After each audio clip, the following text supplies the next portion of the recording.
He spent 27 years in prison, but he never gave up hope.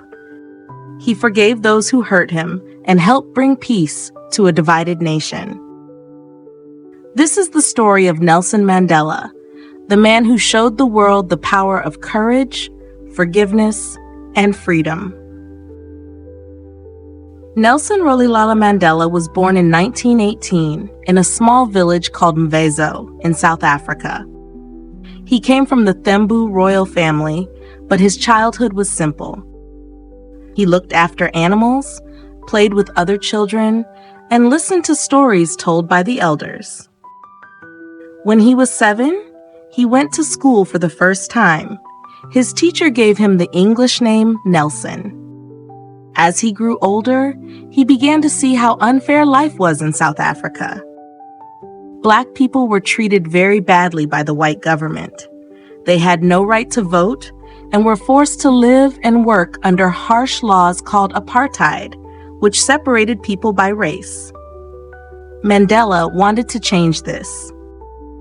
He studied law at university and became one of the first Black lawyers in South Africa.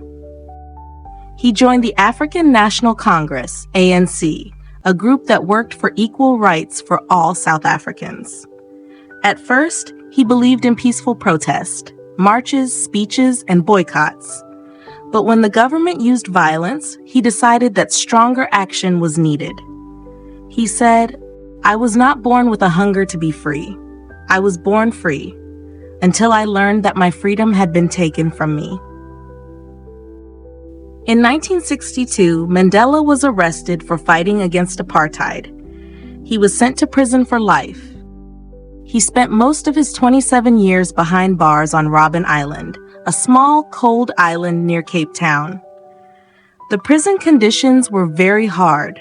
He slept on the floor, worked in a quarry under the hot sun, and was only allowed one visitor every 6 months. But Mandela never lost hope. He kept his spirit strong by studying, reading, and teaching other prisoners about justice and peace. He said, "Education is the most powerful weapon which you can use to change the world." Outside prison, people around the world began to support his cause. They protested, sang songs, and demanded his release. Finally, in 1990, after 27 years in prison, Nelson Mandela was freed. He walked out smiling, holding his wife's hand and promising peace instead of revenge. He said, "As I walked out the door toward the gate of freedom, I knew if I didn't leave my bitterness and hatred behind, I'd still be in prison." 4 years later, in 1994, South Africa held its first free election, where people of all races could vote. Nelson Mandela was elected president, becoming the country's first Black leader. Instead of seeking revenge, he worked to unite the people of South Africa, Black and white, rich and poor. He started programs to improve schools, housing, and healthcare. He also created the Truth and Reconciliation Commission to help heal the pain caused by apartheid. He believed that forgiveness, not hate, was the key to peace.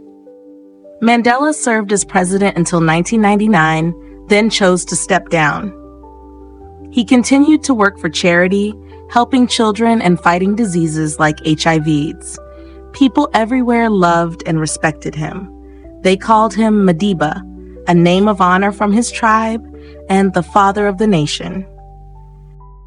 In 1993, he received the Nobel Peace Prize for his lifelong fight for equality and justice. Nelson Mandela passed away in 2013 at the age of 95. The world mourned his loss, but celebrated his life and message. He once said, "No one is born hating another person because of the color of his skin. People must learn to hate, and if they can learn to hate, they can be taught to love." Nelson Mandela's life reminds us that even one person can change history, not through anger, but through courage, patience, and love. From a prisoner in a small cell to a president who united a nation, He proved that forgiveness is stronger than fear. Thank you for listening. If this story inspired you, please like, share, and subscribe for more simple stories about people who changed the world.